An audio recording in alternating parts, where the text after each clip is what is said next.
अरे बाबा आयज एक इम्पॉर्टंट मॅच आसा फुटबॉल म्हणत जाल्यार जे गोंयच्या सगळ्या गोंयकारांच्या रक्तान आसा आनी आयज म्हणटा पळय ते चर्चिल ब्रदर्सांची एक इम्पॉर्टंट मॅच आसा जिखली जाल्यार आयएसएलान स्पॉट मेळटलो सो तुमी सांगा हांव कितें सांगता आमी आज सारके बिजी आम धंदो सोड चारी गोंयचे आमगे पयलीं ते इस्कला लागून मिटिंगी वयतले 4 ते 5 आनी मागीर थिंगसोन आमी चर्चिल ब्रादर आनी ती दुसरे गेमी नांव कितें रे बाबा व्हेरी हार्ड काशी इंटर काशी हे गेमी चोवपाक चड लोक वयतलो कित्याक पॉलिटिक्स दुसरे आनी चर्चिल ब्रादर फुटबॉल दुसरे गोंयकारां चड फुटबॉल आनी आज चर्चिल जिखल्या आमी वयर डिविजनां वयताय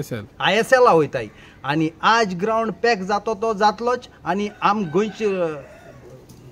सपोर्टरांक सपोर्ट घेवन चर्चिल ब्रादर जिखतले हांव लोकांक मागता टायम आसल्या भरपूर लोकांनी आमगेले ग्रावंडा येचे इतलें मागोन देव बरें कर म्हणटा